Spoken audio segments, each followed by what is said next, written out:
Welcome to the Lair of Secrets podcast. Tonight we're talking about why we keep coming back to Cyberpunk 2077. Released in December of 2020, it was glitchy as hell, and almost 5 years later, we're still playing it and we keep going back. But why? So you guys actually wrote answers to this. So why? All right. I have a lot of thoughts about this because I think I've gone through 7 playthroughs of the game at this point. And, there are many different ways to play it. You can get into all of that. But I think at the end of the day, there's something about Cyberpunk 27 that just resonates. It is familiar in ways that kind of surprise me. I lived in LA for a very short time. And when I go to Night City, certain parts of it remind me a lot of parts of LA. And then recently I started getting into watching some Tokyo tourism videos and SalaryNet videos and things. And watching these folks walk down the streets of Tokyo looks like Night City, and Night City looks like Tokyo. And so there are things about just being in the city that keep drawing me back. It irritates me so much that more things aren't explorable, but that's because Right. I've played the game 7 times. I also think there's something about, and this is a larger philosophical point, that cyberpunk itself is so reflective of the world we currently live in. I mean, and it's kind of a shame because it makes cyberpunk lose its edge when you realize how cyberpunky the real world is right now.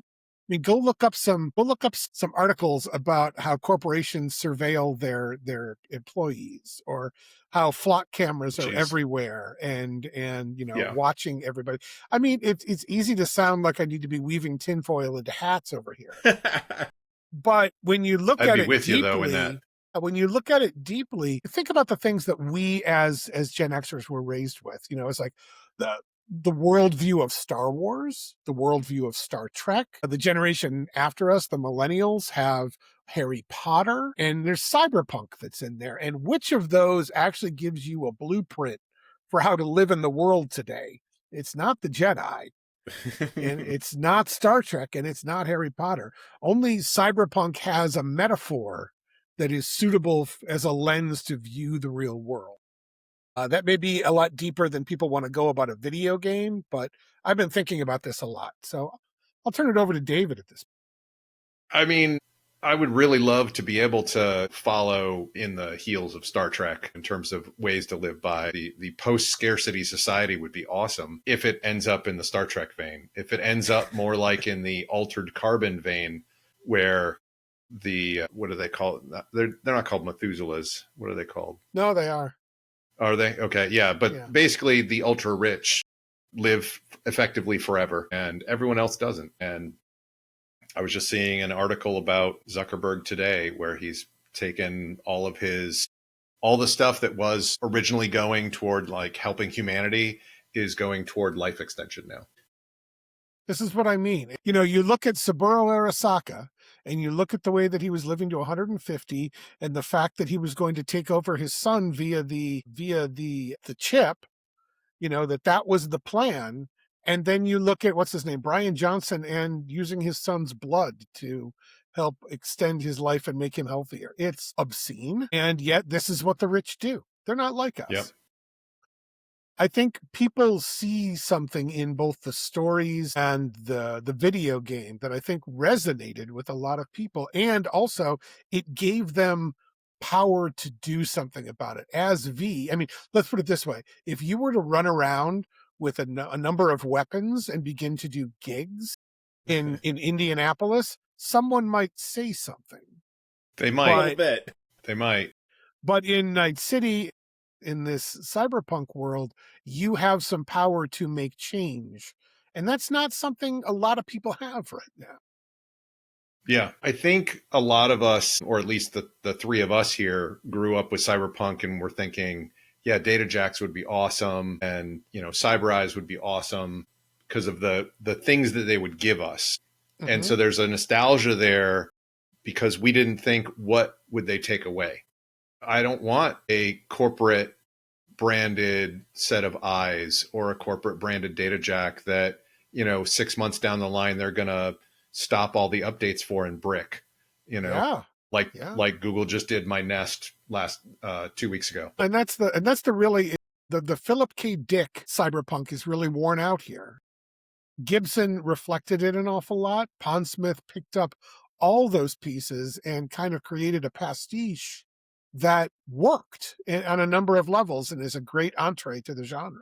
I think a lot of people wound up discovering more cyberpunk, and if I'm lucky, they went back and read some of the old books. And there's a lot of international new cyberpunk being written about colonization and stuff like, and it's all the same thing. The East India Company was the Arasaka of its day. Yep. Anyway, I thought And about this a little. I'm sorry.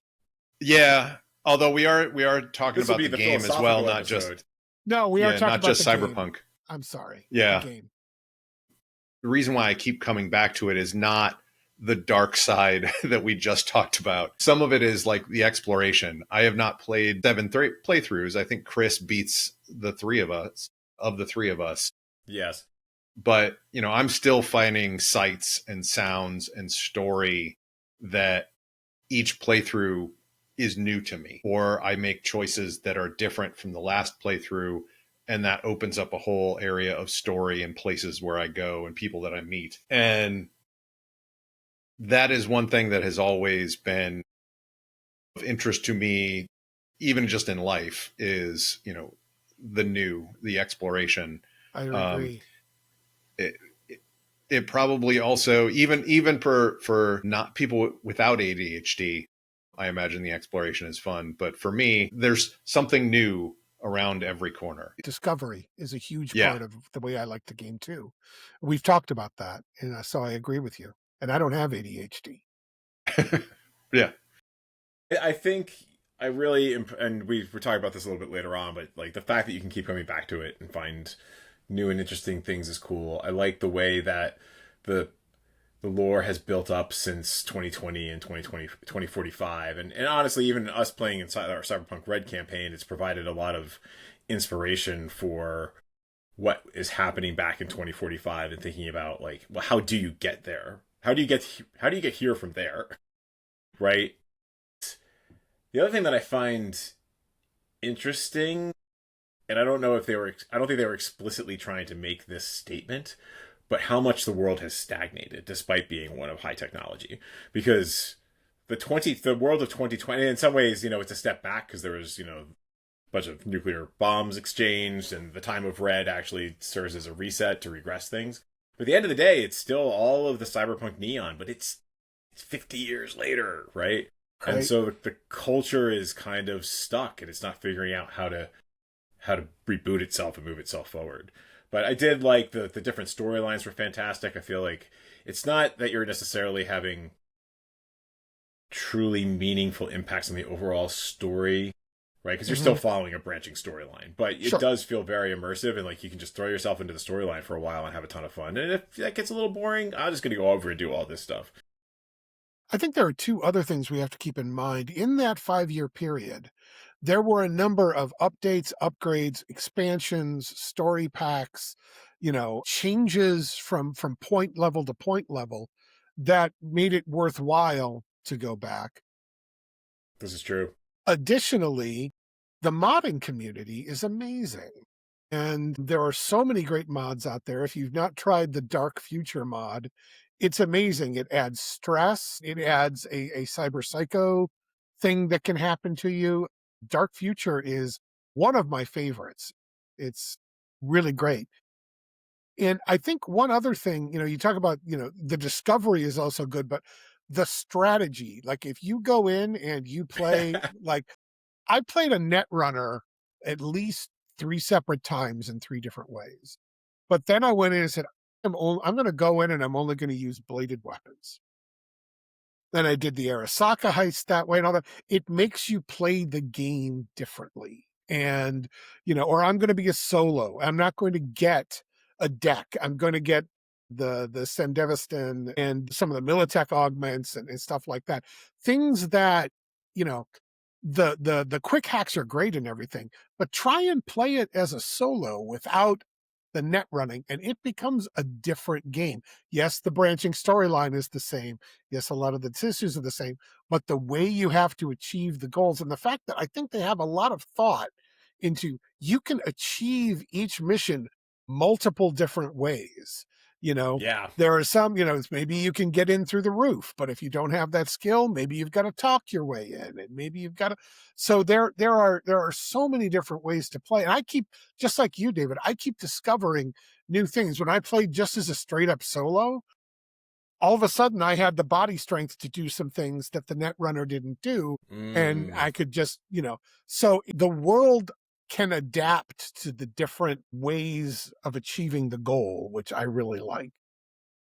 I'm just really bad at the physical stuff. I did try to do it for my current run. This is what I've been trying to do is like, all right, I'm gonna get really good at the sword, right? Like it's in Snow Crash, right? Like every person until they're like 24 thinks that if their family was wiped out by terrorists, they could train night and day to become Batman and go kill everybody with a sword. Except no, but yeah. So I'm trying. I'm trying. I'm like I'm going to be stealthy. I'm going to get people with the sword, and I am not stealthy, and I keep not getting them with the sword. Well, and that's where your perk trees and all of that. But yeah, I mean, Exactly. it's much harder. I mean, playing just with bladed weapons, it's hard, but it's very rewarding when you're able to deflect. Once you get good at deflecting the bullets right at the person because there's a perk that allows you to do that. I didn't even know you could do that.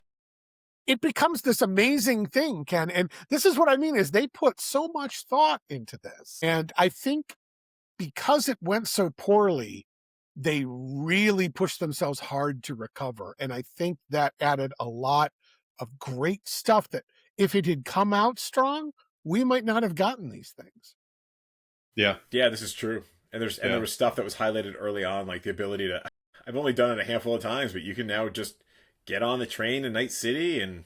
I've done that. I've done for a ride. I've done so in Dark Future. It can disable fast travel, so you need to drive around the city or take and I haven't done this very often with first-person shooters, but I can do it in Cyberpunk. Really get immersed in the character I'm trying to play. Where does my V come from?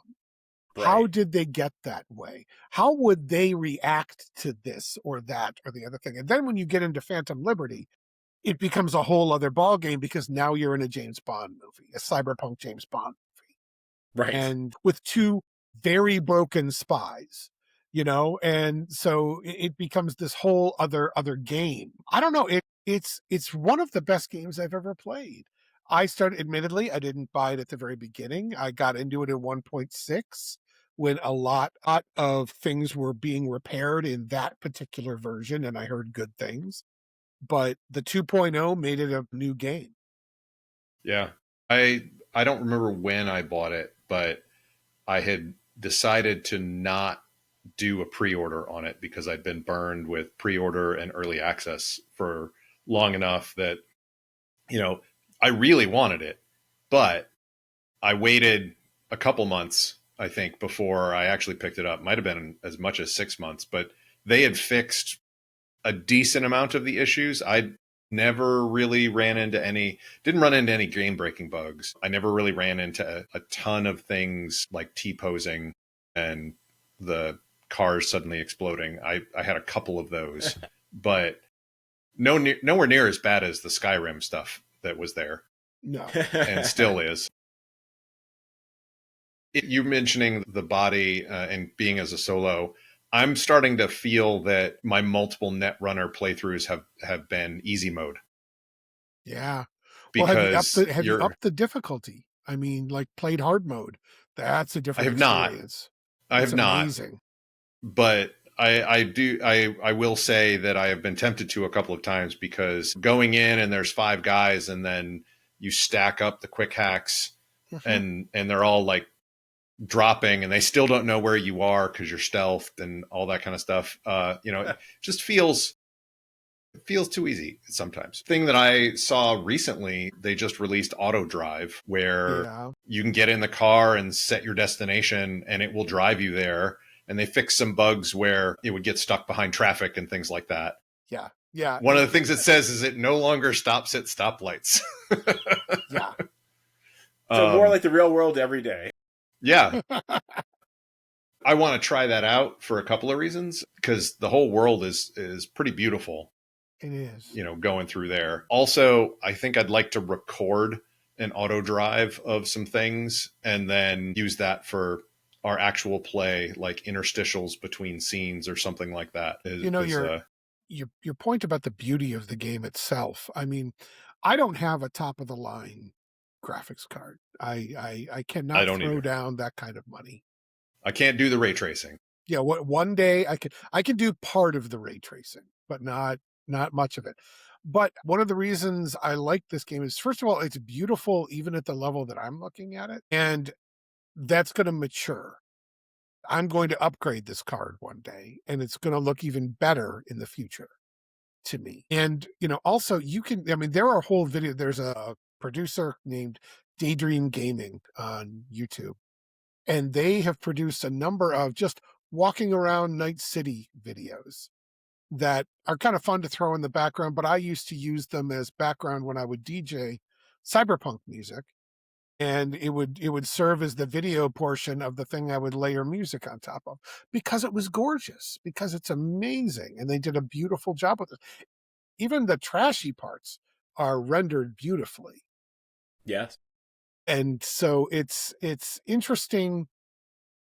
There's a lot that goes into this. The city design, we can talk about the city design at some point, but the fact that they brought in city planners to design the city, I mean, I don't know about you, but I'll be walking around Night City and I'll look around and go, oh my God, that looks just like this back alley in the middle of Akron, Ohio I used to see, because it's rusty and because it is Right. old industrial, and I'm sure other people have those experiences too, where they did a good job of making it feel familiar. Yeah, I went back and I used the map to explore Night City for our campaign. So I was especially so obviously in 2077, some districts have moved. They address this in some of the source books because of urban renewal and what have you, right? And that happens, right? Like we talked about it in our Building Better Cities episode for Campaigns and Coffee, but being able to go in there and drive down to the city center and then walk out of the city center, I realized I have a problem. Because when I was designing the run into Elysium HQ for our Cyberpunk campaign, I had this vision of it being more like Escape from New York. But Escape from New York, like the whole island of Manhattan is the prison, right? And the old core of Night City is not that big. And I only really realized that when, right, this is, all right, I have to come up with a different plan. Yeah, you So can being see able to just get out and explore is great. Yeah, you can see across it. Uh-oh. Right. Yeah. So that's where I had to come up with things to make it more challenging for you guys, to have blockades leading into it so people could shake you down. There'd be some role-playing opportunities, so it wasn't going to be a clean in and out. And that was before you blew up your car. Yeah. Yeah. I will say in Cyberpunk Red, the game we're in, a nuke did go off and they still haven't rebuilt. So Correct. Getting through there, it would be slower just from the rubble and other things like that. I believe our car blew up because there was a crit fail on a drive test and we caught a piece of rebar sticking out of some rubble, which caused the car to flip. And then is when the gangers tossed the grenade in the car. Yeah, I think there was a grenade launcher involved at some point. Yes, that caused the yes, actual there was. explosion part. But yeah, it was it was a team effort. But I think the other thing that we talked about, multiple starts and multiple endings, and this is one of the things that I enjoyed about Mass Effect, was when playing through Mass Effects 1, 2, and 3, like it felt like as you were moving through the game, and I had played that multiple times, like you were having an impact on the story. Now Mass Effect 3 got to a place where it didn't actually have the impact we thought it was going to be the first time around. But with this, like you truly do have very separate storylines starting. I don't know that they influence the actual gameplay. I mean, they do in terms of like giving you dialogue choices and stuff like that. But I think there are a couple I think I've played a Nomad twice, a Street Kid once, and I went back and played a Corpo this time. And it was a different experience, right? And I gotta say, every single time, and spoilers for a 5-year-old game, but Jackie's death is just a huge, I think, emotional thing. And every time you play through it again, if you can skip past it now with Phantom Liberty, but if you're doing the full playthrough, you know that's coming, right? And there's no way to avoid it. Jackie's death. I mean, first of all, Jackie is an amazing character. He is my favorite character, I think, in all of video games. I mean, I would totally pay for someone to make a game where Jackie lives.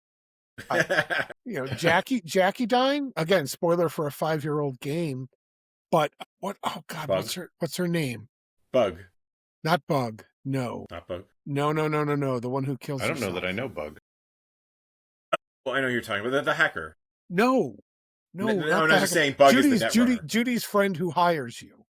Yes, right. I'm totally blanking on her name. But you know, when she is abducted and you have to rescue her, and they talk about the things that she has been through. I mean, this is a game that doesn't shy away from the violent, the sexual, the dark side of everything. I mean, there's the side quest that ends in a crucifixion, you know, that I don't think I got that one. I know about it, but I haven't done it yet. I've done it twice, and both times it was hard. It can be a hard game to play, but I'm really been impressed with their storytelling. I never played The Witcher, any of the Witchers. I had played nothing by CDPR before this game. And it really, I think, raised the bar for how role-playing games, first-person role-playing games need to be. And I think you see that in some successors, like in the Outer Worlds 2. I think Obsidian learned some things from watching Cyberpunk, because they have, the origins, and they have multiple forms of dialogue and multiple things you can know. Obsidian was always good at that, but they've really stepped it up in the Outer Worlds too, compared to the Outer Worlds. And I think that's due to games like Cyberpunk and like the things you can do with it. Also, Keanu Reeves, what's not to love? I mean, if you're going to have someone stuck in your head, I mean, Johnny Silverhand is a jerk, you know, yes, but it's delightful to see these actors that you know and have enjoyed, for you to hang out with them, even if they're just a character in a video game. It's fun, and it's amazing to have that. It's almost like a one-on-one experience with them. I'm not trying to get into a parasocial relationship with Idris Elba here. But the idea that, the interactions in this game, when you get into it, feel so natural and realistic that it leaves an impact on you, I think. At least it did. The dialogue options seem more real and less contrived. Like the fact that you're asking questions and responding in ways that you think your character would be responding. And they don't really leave out the responses that aren't good. You know, that's a bad way to put it, but it's there have been times when you get a set of dialogue options in other games where it's like, I want none of these. And I don't recall ever seeing that in Cyberpunk 2077. You're allowed to screw up Cyberpunk 2077 too. You're allowed to not take the job with Pan Am, or to alienate Johnny. And, you know, you're allowed to make terrible mistakes, and it really fundamentally changes the game. And I think that reinforces the sense of choice, right? Like, because you're making V your own V, because there's enough choices to consistently reinforce how your V would act in this situation. So are you doubling down on Johnny's crush the corpos sort of mentality, or are you resisting it, right? And there are consistent dialogue choices, and not even just at the two extremes, but also some stuff in the middle where, you know, you can say, well, that's actually a really good argument. Maybe I agree with Johnny in this. He's a dick, but like he's right this time. And there's a way that they interweave the small jobs, the gigs, and the main storyline. There's one storyline that you do a job for Regina, that you assassinate someone named Jotaro Shobo. And if you do it before you go to Clouds and confront Woodman, you can bring up that you did that in that conversation. So there's an interweaving of the gigs. There is. And then there's so much lore just scattered throughout. Oh, yes. I think one of my favorite, it's not a conspiracy theory because everything points to it, but the mystery of Mr. Blue Eyes, and who Mr. Blue Eyes is and what his significance is. Do you know what I'm talking about? I've seen Mr. Blue Eyes a couple of times, but I don't, All right. if I'm remembering it correctly, but I don't remember a whole lot about him. All I'm going to say is that there is a character that you only meet in person in two places. One, the Jefferson Peralta ending. When you finish that job, there's someone you talk to. And if you look off across the plaza from where you're sitting and you zoom in with something that can zoom in, you see a man dressed in a suit with dark hair and blue glowing eyes. And if you go into, I think it's the Sun ending, the one where you go and hijack the Celestial Casino in the sky, the Mhm. person that hires you to do that is Mr. Blue Eyes. And the thing is that Mr. Blue Eyes is also present if you get Songbird out and take her to the moonshot and get her off on the moonshot. He appears far away across the airport, and he is watching what you're doing. There is a theory, and it comes through, it begins with the Sandra Dorset job, it goes all the way through, that there is something that Night Corp is doing with some form of AI. And that's what Sandra Dorset stole. And that's why she was fed to the scavs. So this is what, there's this lore Gotcha. that goes through all of this that even if you've played the game multiple times, you might not get unless you Yep. really follow the text. Unlike the text in Skyrim, where every book has something in it, Right. this stuff weaves together into stories. And they did an even better job with the Phantom Liberty stuff, because the Phantom Liberty gigs, you can actually, after Phantom Liberty ends, there are moments when you will get a phone call from someone that you helped in a gig in Dogtown, and they want you to come visit their new Scop Dog stand, or they want to do, Nice. or they left something for you somewhere.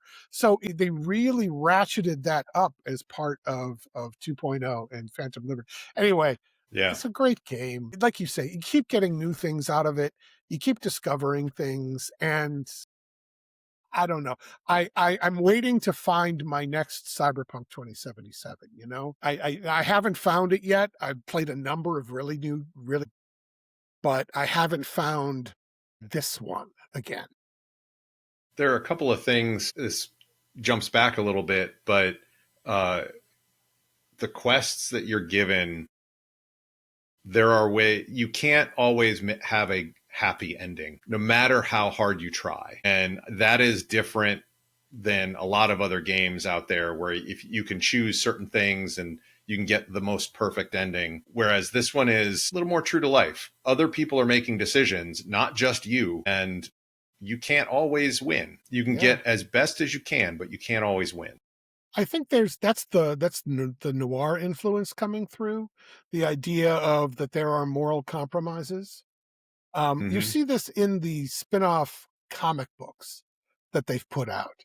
If you read those, none of them have really happy endings, but there's always the moral compromise of having to live in the world you live in and still do the best you can and just try to make it so you can live with yourself.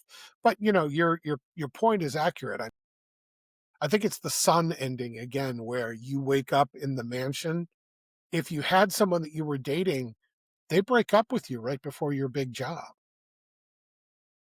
I have not done this ending. I'm gonna have to try and get this ending. Yeah, no, I mean, and that's look up the endings. Don't watch the videos. I don't know if you've done the ending for the one that really hit me the hardest was the ending to Phantom Liberty. If you allow them to take the chip out of you, because it fast forwards you a couple of years and things change and you're able to go back to Night City in 2080 or 2079, but yeah, basically 2080. And it's very bittersweet. I don't want to tell you what happens. I don't want to ruin it, but V comes out of that fundamentally changed and has to find and lives and has to find a way It's actually led me off into like a little fan fiction world of what does V do after that? But that ending, Misty plays a beautiful part in that ending, and it is worthwhile. And it leaves you, it does the best thing that fiction does, which is kind of like makes a little hole in you and then fills it with something, and then you walk Mhm. away with that. They really nailed it. I don't think it's the best ending. I mean, I think my favorite ending for the happy ending is probably the going off with the Altacaldos ending. Yeah, I've done But that one. I have not done well. but the ending of Phantom Liberty, if you accept the deal and have them remove the shard, the engram and everything, it is deeply sad, but also very kind of wondrous. And it really makes you think about what would be next for this character. Now I Very need to cool. start another playthrough. I still want to get through the playthrough where you've befriended Johnny enough that you can do that last mission I've done with that. that one. That I is haven't been able to do that because I missed the one dialogue option in the field. mhm. You basically have to replay everything if you miss it. And it's worth it to do that, to get that ending. That the Don't Fear the Reaper ending is Mm-hmm. unbelievable. It's hard. Even if you're 20th level net runner running in there with all the gear, it's hard, but it is so cool. Have you ever done a run where you before Jackie dies and you just do all of the side missions that are entirely possible? That's what I'm doing right now. Yep. Yeah. Yep. The problem I have is when you do all the side and the cop missions, because the cop missions tied together too. There are story patterns that lead through all of those things too, which is really kind of wild. But yeah, I've done it. The problem is that you level up a lot. Like you will Mm, top out your level way before the end of the game if you go and do all the jobs, Mm-hmm. which is the only real flaw I've seen in the game, is that I would like to continue to be able to level. I think you can Yeah. still get like not perk points, but the points for solo or right. shinobi or that kind of thing. Those keep going up, but like you once you topped out, you can't get 20s and everything. You can't become Superman. I will say the other things that I love about it are one, just this conversation, right? So the fact that you can talk with people and they're like, "Wait, oh, did you know this?" Like even Erebus, right? Right. I was just as I was building out our Cyberpunk Red campaign, I was just going like riffing off of the Greek mythology theme, Hmm. and I don't remember. Did you come up with You came up with Erebus, right? Came up with Erebus, but Erebus also appears in Cyberpunk 2077. So did you mean for it to show up Yes, from like tie back into it? Okay, cool. I Because I did. didn't know. I totally did.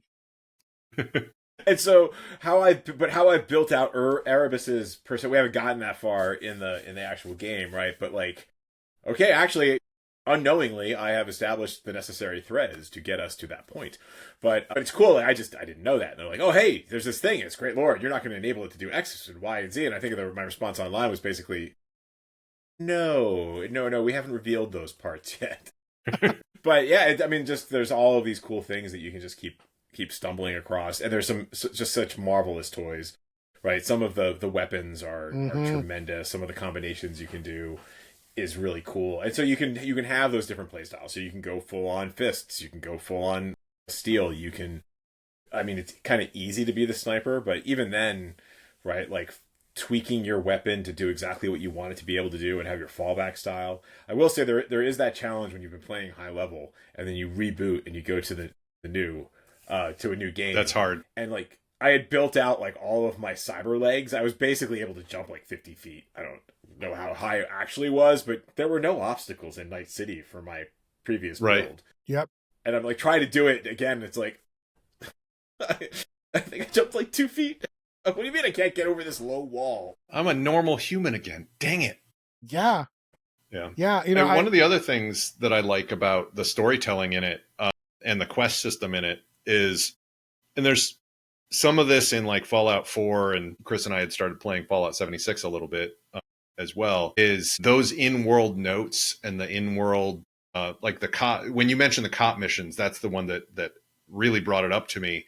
Is those notes back and forth in the cop missions lead to other things, but you actually have to read them and go searching for the container that you can open that has the special thing or a motorcycle or whatever. And it doesn't put a dot on your map. It doesn't put a side quest mission in your mission log. And that's a bit of nostalgia for me for, the early role-playing games and such, of like, there are no quest markers or very few. And you had to have a pad of paper next to you to take all your notes.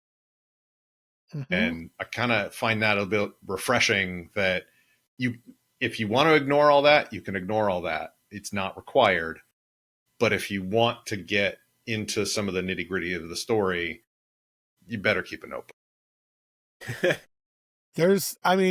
I've watched my fair share of YouTube videos, not of playthroughs, but just of people talking about aspects of the game. I've done a little bit of research on my own. There are some things I still haven't gone to find in game yet that I've read about, and I might one day. The modding community, again, has impressed me. There are some really great ways to play the game. Also, the VR version of it, if you can get it working, I did once, and it was pretty impressive. I wouldn't want to play the whole game. Is it VR capable, or is that modded? It's a guy created a thing to do it. So it's not a mod, but it is a piece of software you need to install and then have it talk to your headset. Usually it goes through Steam. At least mine did. And it's beautiful to walk around the city and see everything high res and all of that. But, I think it's going to be one of those games that continues to evolve. And there's been a lot of talk. CDPR has been contracting with, I believe they're called Virtuous. It's a French company that has been they did, I think, the 2.1 update for the game. And they've introduced some new things to it. So there are rumblings that there are more things coming in for the game. There's talk about the new anime is coming out and on all of that, but do you think they're going to be able to resist having an update that puts something from that anime into the game? Because they did that with Netrunner, not Netrunner, with Edge Runners. Edge Runners, yeah. Yeah. So I believe that CDPR just changed co-CEOs this year, and there was a little bit of an about face. They were saying, we're done with the game, we're moving on. But then they started contracting with Virtuous. Then they put out a 2.1. Then they put out 2.2, then 2.3. And there's rumors of more coming. They just did a live interview with Mike Pondsmith, just about creating Cyberpunk Red, which is worth a watch, by the way. It makes me wonder if there's another Cyberpunk game coming too. Well, Orion, but that's years away. Yeah, we know there's definitely another game coming. But if they keep releasing these point releases, that keeps their fan base interested. Exactly. And then when the new one comes out, and I'm okay with this. They're sort of doing a Bethesda thing, but Bethesda... saw it with Fallout 4. They just did the anniversary edition. Skyrim, they did the same kind of thing. bobble a lot of that. Yeah, they do. But that's what I mean is that I think CDPR has learned from Bethesda's bumbling about with this, that it's not just a money grab. And I think they know that they have the user base, that if they can keep them interested, the game, I believe they've just called it Cyberpunk 2, is going to sell like gangbusters. Yeah. The one thing that I was very disappointed when I heard they canceled, but I don't know that I would want in it. I want it, but I don't know how they would make it good, was multiplayer. Yeah. I would be afraid of it turning into like one of those like Fortnite things. Yes, like a battle royale sort of thing. I have no interest in that. There's rumors. Well, first of all, there's a mod that's been being built that will allow multiplayer that apparently is pretty impressive, but it's not ready for prime time yet, but they've been doing a good job. Rumor is that Cyberpunk 2 is going to have a multiplayer function. But this is still in the design phases. I mean, you could make a rumor up about anything. I mean, it's going to have Morgan Blackhand. It's going to have Johnny Silverhand back from the dead again. I mean, you can Hey, say just Cyberpunk about anything. 2077 had Morgan Blackhand. Well, Or sort no, of. that wasn't Morgan Blackhand. The guy who crashed the old net. Race Bartmoss. Yeah. Yeah. Yes. Raish I mean, Bartmoss is in he was in a 2077. freezer, but yeah. He met an unfortunate Yeah. man. Yeah. But it's kind of funny, but even that's an illustration of things coming to a poor end. I mean, it's kind of like, oh, what happened to him? Well, he just lost power and died. Yeah. I think he was in suspended animation. Yeah. And then the company that ran it just shut it down. Shut it down. Yep. Well, didn't take anybody out of suspended animation. They just shut it off. The thing about the Mr. Blue Eyes thing, speaking of Morgan Blackhand, is that if you go into the game files, apparently, the graphics that are used for Mr. Blue Eyes are labeled Morgan Blackhand. Mike Pondsmith has explicitly said that Morgan Blackhand is not in this game. So could have just been he says he's been off doing other things. What those things are, who knows? But yeah, so I don't know. I mean, we could go, and I could keep talking about this game for hours because it captured my imagination in a way, in a time. It was during COVID, I think, or just at the tail end of COVID when I discovered this game. And it was also after I had a very bad job experience and had left and was taking a year off. And so there was an awful lot in this game about redemption and corporate nonsense and, making a difference and all that really, really put hooks into my soul. There's a lot of catharsis and soul searching that Yeah. you don't normally expect from a video game. Moral questions, ethical questions that are put to you in ways that don't shy away from the ugliness of the world. I was always impressed with, my God, look at the ads in this city. Some of them are filthy, objectionable, terrible, things, but also very human, but also very much like, well, if the business could push that envelope, and businesses are fundamentally amoral entities. So, go read your Cory Doctorow. But, they're fundamentally amoral agencies that will do whatever they can to get ahead because that's their mandate. This is the logic, not even the logical conclusion, logical extension of that, this whole city. Having sorry, Dave, go ahead. Having a philosophical underpinning for Cyberpunk 2077 and other video games that do it well. Those are the games that really kind of grab you and draw you and have you keep talking about them later.